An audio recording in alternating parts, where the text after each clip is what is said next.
하나님의 말씀 호세아 7장 1절에서 16절까지 말씀입니다. 호세아서 7장 1절에서 16절까지 말씀. 1절 제가 읽고 16절까지 교독하십니다.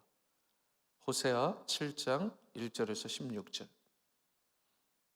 내가 이스라엘을 치료하려 할 때에 에브라임의 죄와 사마리아의 악이 드러나도다. 그들은 거짓을 행하며 안으로 들어가 도둑질하고 밖으로 떼지어 노략질하며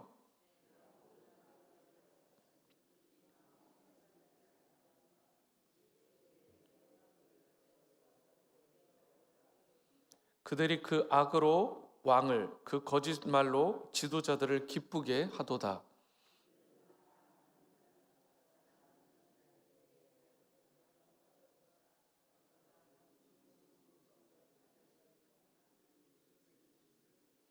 우리 왕의 날에 지도자들은 술의 뜨거움으로 병인하며 왕은 오만한 자들과 더불어 악수하는도다. 그들이 가까이 올 때에 그들의 마음은 간구하여 화덕 같으니 그들의 분노는 밤새도록 차고 아침에 피우는 불꽃 같도다.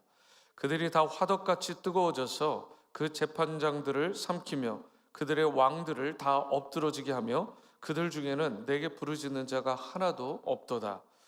에브라임이 여러 민족 가운데에 혼합되니 그는 곧 뒤집지 않은 전병이로다. 이방인들이 그의 힘을 삼켰으나 알지 못하고 백발이 무성할지라도 알지 못하는도다. 이스라엘의 교만은 그 얼굴에 드러났나니 그들이 이 모든 일을 당하여도 그들의 하나님 여호와께로 돌아오지 아니하며 구하지 아니하도다. 에브라임은 어리석은 비둘기같이 지혜가 없어서 애굽을 향하여 부르짖으며 아수르로 가는도다. 그들이 갈 때에 내가 나의 그물을 그 위에 쳐서 공중의 새처럼 떨어뜨리고 전에 그 회중에 들려준 대로 그들을 징계하리라. 화 있을진저 그들이 나를 떠나 그릇 갔음이니라. 패망할진저 그들이 내게 범죄하였음이니라. 내가 그들을 건져주려 하나 그들이 나를 거슬러 거짓을 말하고 성심으로 나를 부르지 아니하였으며 오직 침상에서 슬피 부르짖으며 곡식과 새 포도주로 말미암아 모이며 나를 거역하는도다. 내가 그들 팔을 연습시켜 힘있게 하였으나 그들은 내게 대하여 악을 꾀하는도다. 16절. 그들은 돌아오나 높으신 자에게로 돌아오지 아니하니 속이는 활과 같으며 그들의 지도자들은 그 혀의 거친 말로 말미암아 칼에 엎드러지리니 이것이 애굽 땅에서 조롱거리가 되리라. 아멘. 오늘 말씀 가운데 먼저 1, 2절 말씀 한 번 더 보십니다. 내가 이스라엘을 치료하려 할 때에 에브라임의 죄와 사마리아의 악이 드러나도다. 그들은 거짓을 행하며 안으로 들어가 도둑질하고 밖으로 떼지어 노략질하며 내가 모든 악을 기억하였음을 그들이 마음에 생각하지 아니하거니와 이제 그들의 행위가 그들을 애워싸고 내 얼굴 앞에 있도다. 여기서 에브라임은 이 남왕국과 북이스라엘로 이스라엘이 나누어져 있던 시점인데 이때 북이스라엘을 말하는 것입니다. 10개 지파를 상징하는 것이죠. 그리고 사마리아도 오랫동안 그 북이스라엘의 수도였기 때문에 결국 동일하게 북왕국 이스라엘을 가리킨다 이렇게 볼 수 있습니다. 지난번에도 말씀드렸지만 호세아서는 이 호세아 자체가 물론 남유다에 대해서 그런 선지자적인 메시지를 선포하기도 하지만 주로 북이스라엘을 향한 하나님의 뜻을 대언하던 선지자입니다. 그래서 실제로 이 에브라임이라든가 또 사마리아라든가 이런 용어를 써서도 알 수 있듯이 북이스라엘을 향한 하나님의 그러한 징계, 심판에 대한 말이고 또 회복과 치유에 대한 말씀이 동시에 열려있는 그런 말씀입니다.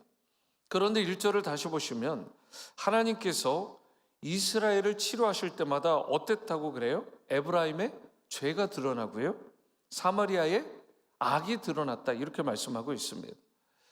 이 말은 동시에 이런 의미가 있는 것입니다. 누군가가 우리가 치료받고 고침을 받기 위해서는 먼저 우리 안에 있는 죄악들이 분명하게 확연하게 다 드러나야 된다는 뜻입니다. 그 죄에 대한 부분들을 감춘 채로 드러나지 않은 채로 치유는 일어날 수 없는 것입니다. 마치 수술하는 의사가 아무것도 안 하고 그냥 밖에만 꿰맨다면 그 안에 있는 나쁜 것들을 다 긁어내야 되잖아요. 제거해야 되잖아요. 그런데 그냥 그걸 둔 채로 그냥 봉합을 해버리는 거예요. 상처만. 뻔히 알면서도. 그것은 아니라는 것입니다.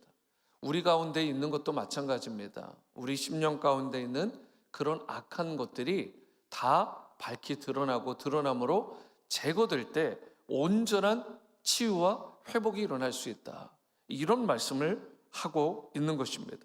그렇기 때문에요, 하나님께서 여러분과 저 우리의 죄들을 드러내게 하실 때는 여러분 사실 우리가 여전히 소망이 있는 것입니다.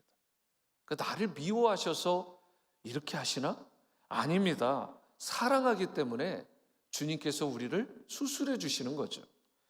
우리 안에 있는 죄를 드러내실 때 여러분 고통스럽지 않은 사람 없습니다.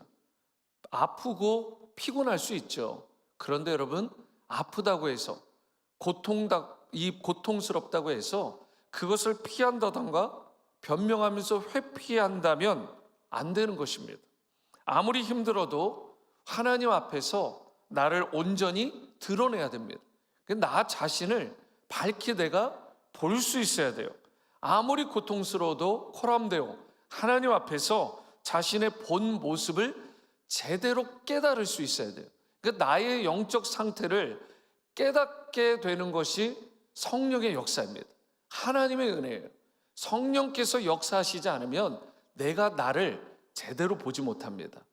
늘 깨어지고 부서지고 죄된 모습이 하나님 앞에 서게 되면 그 부족함과 연약함이 보이게 되는 것입니다.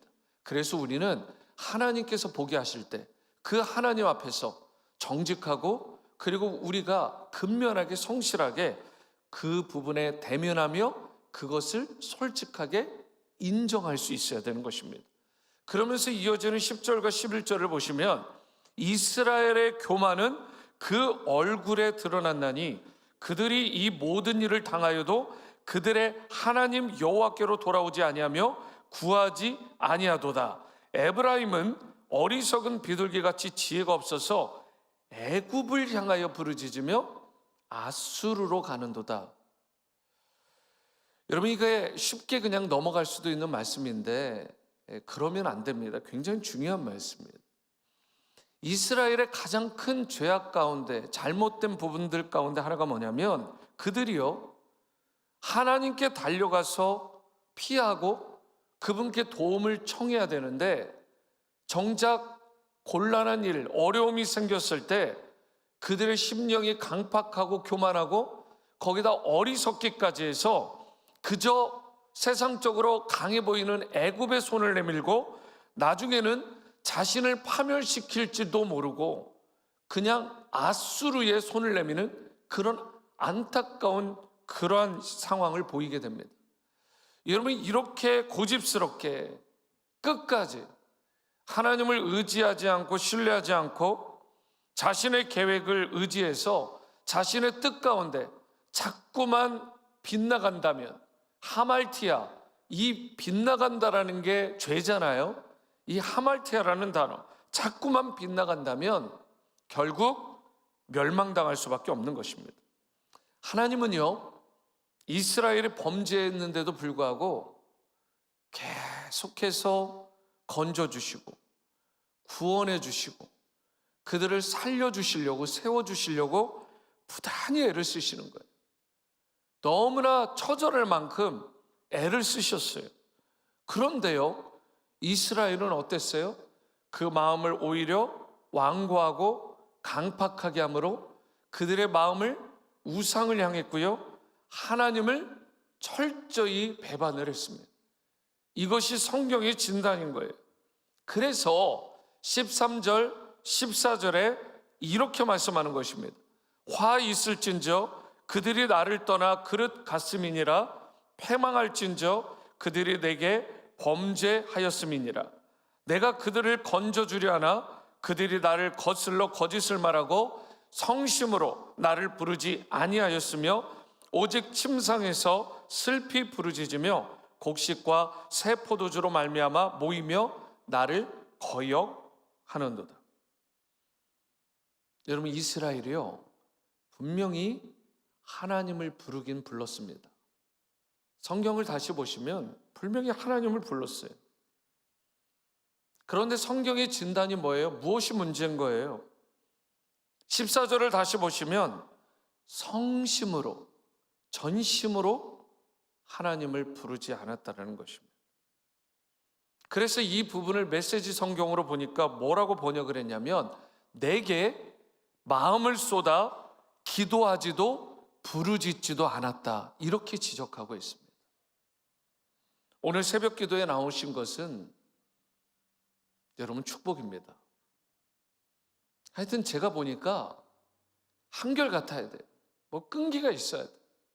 그리고 여러분 무언가를 한번 하면 습관적으로 계속해서 하는 게 너무 중요하잖아요.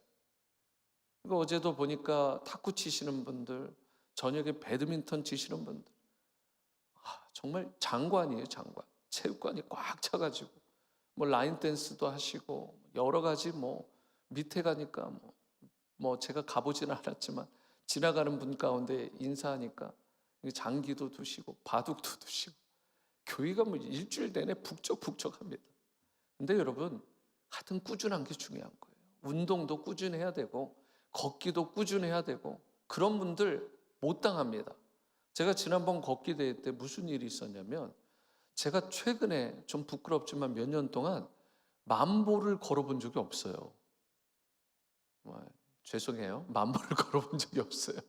근데 그날 걸은 걸 보니까 제가 물론 아침에 뭐 대청소할 때도 걸어 다녔을 테고 저녁에도 외부 행사가 있어가지고 그 버지니아까지 갔다 왔어요. 그 와중에 토요일 날. 근데 어쨌든 그 시간 가운데 여러 가지 사역들을 하면서 많이 걸었겠죠. 근데 걷기가 아주 중요한 그 터닝 포인트였는데 하루에 11,500보를 걷었더라고요. 거의 12,000보에 가까운 걸음을 걸었는데 발이 아플 정도예요.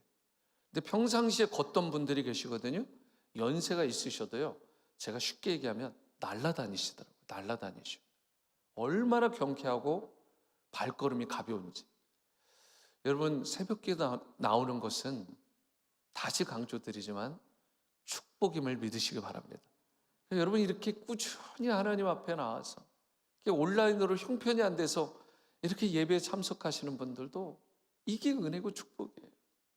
그저 하나님 앞에 나와가지고 하여튼 습관을 따라서 좋은 습관을 따라서 꾸준히 그렇게 기도하면 내 영성이 관리가 되고 하나님과의 관계가 깊어지고 또 이웃을 사랑하라는 계명에도 내가 충실하게 되고 그런 기도의 끈이 있잖아요. 딱 앉으면 평상시에 기도 훈련이 된 분들은요 기도의 다림줄이라고 하죠. 기도의 끈이 바로 잡힙니다. 근데 이게 기도를 안 해본 분들은 앉으면 기도의 끈이 안 잡혀요. 그 자꾸 엉뚱한 것들이 막 왔다 갔다 막 날아다니다가 그냥 그렇게 기도에 힘들어요. 나는 역시 기도의 체질이 아닌가 봐. 기도는 은사 있는 사람이 하는가 봐. 아니에요. 기도는 좋은 습관이 될 때 누구나 할 수 있는 것입니다. 사랑하는 여러분, 이 기도의 자리에 나오는 것 그리고 여러분과 제가 소망이 있는 것은 하나님 앞에 기도의 자리를 신실하게 지키는, 그래서 하나님 앞에 마음을 쏟는 이것이 우리 가운데 참 소망이요 축복임을 믿으시길 바랍니다. 우리가 하나님 앞에 마음을 쏟아 기도하면, 부르짖어 간절히 나아가 기도하면 하나님께서 반드시 들으시고 응답해 주시고 가장 최상의 것으로 베풀어 주심을 믿으시기 바랍니다. 하나님의 은혜가 기도할 때, 부르짖어 간구할 때, 다만 어떻게 해요? 성심으로 기도할 때, 전심으로 기도할 때 그 은혜를 베풀어 주신다는 사실. 그러면서 14절 상반절 말씀을 다시 보시면 성심으로 나를 부르짖지 아니하였으면 그 다음에 뭐라고 말씀해요? 오직 침상에서 슬피 부르짖으며. 여러분, 침상에서 슬피 부르짖으며라는 말은 여기에서는요, 이들이 하나님께 슬피 부르짖어 기도했다라는 뜻이 아닙니다. 하나님 앞에 성심을 다해 나가지 않는 인생은 이런 안타까운 신세가 되고 만다라는 뜻이에요. 여러분, 하나님 앞에 부르짖지 않고 하나님께 간절함으로 나아가지 않으면 침상에서 그냥 펑펑 슬피 가슴을 찢으며 우는 신세, 밤잠을 제대로 자지 못하는 신세. 여러분, 너무 자신의 인생이 고달프니까 침상에서 펑펑 울고 있는 모습인 거예요. 이 와중에도 하나님 의지하지 않는 것입니다. 여러분, 그러면서도 이들이 행한 악이 뭐예요? 14절 하반절 다시 보시면 곡식과 새 포도주로 말미암아 모이며 나를 거역하는도다. 이것은 저들이 이방인들의 축제에 참석했다는 뜻이에요. 여러분, 거기에 참석하면 무슨 일을 했냐? 이 당시에 자신의 몸에다가 상처를 내면서 심지어 피를 철철 흘리면서 이거 보라고 우상한테, 그 이방신한테 내가 이렇게까지 하니까 내 간구를 들어달라고, 뭐 이런 안타까운 행위를 하는 거예요. 하나님 앞에 가증한 행위를 하는 것입니다. 아주 고통스럽게 자학하면서 그렇게 악행을, 하나님을 거역하고 배교하는 행동을 저들이 버젓이 한 것입니다. 끔찍하지 않습니까? 하나님의 백성이라고 불려지는 저들이. 우리가 그저 침상에서 운다고, 슬피 눈물만 흘린다고 그 자체로 해서 내 인생의 문제가 풀리는 거 아닙니다. 내가 그냥 고통받고 아파하고 막 마음을 자학하듯이 그렇게 된다고 해서 여러분, 문제가 해결되는 게 아니라고요. 오히려 그런 인간적인 방법으로는 인생이 더 꼬이게 되고 열렸던 문마저 닫히게 되는 안타까운 신세가 되고 마는 것입니다. 그렇다면 우리는 어떻게 해야 될까요? 나의 인생에 문제가 생겼을 때, 정말 풀기 어려운 인생의 난제가 생겼을 때 그저 신음하고 아파하는 것으로 끝나는 대신에 모든 문제의 해결자가 되시고 참된 능력자가 되시는 우리 여호와 하나님께로 나가야 될 줄로 믿습니다.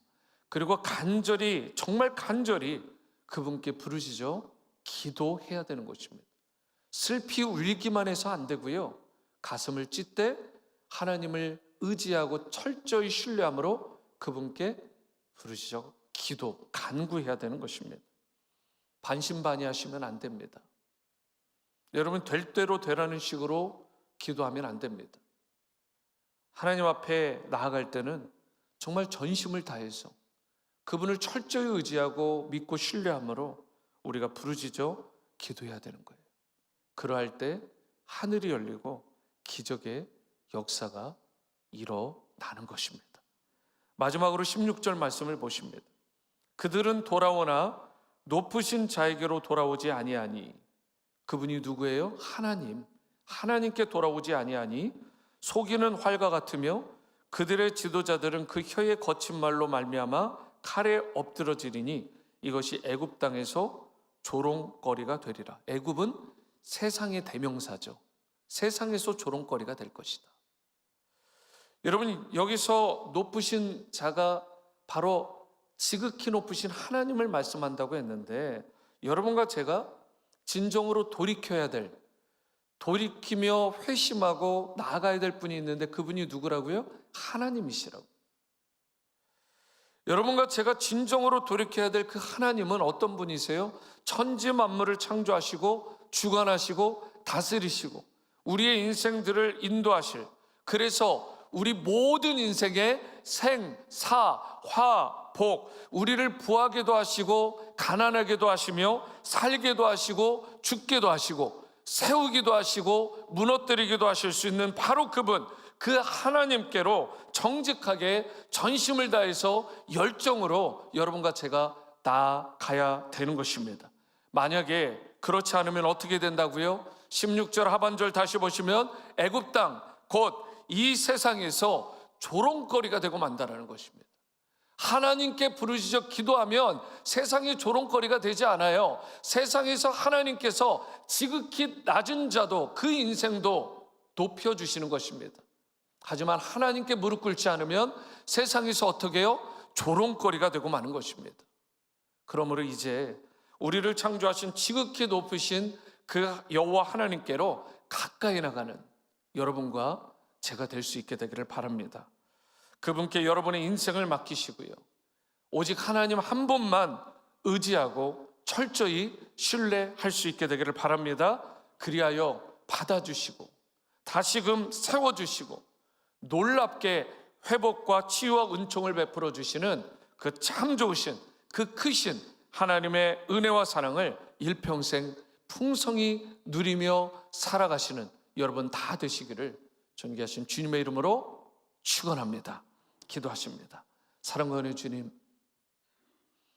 우리가 여호와 하나님 앞에 나아가 간절히 부르짖어 기도하는 인생이 되면 세상에서 결코 부끄러움을 당하지 아니하는, 수치를 당하지 아니하고 오히려 세상적으로 낮은 듯 보이지만 결국은 하나님께서 높여주시고 우뚝 세워주시는 복된 인생이 되게 될 줄로 믿습니다.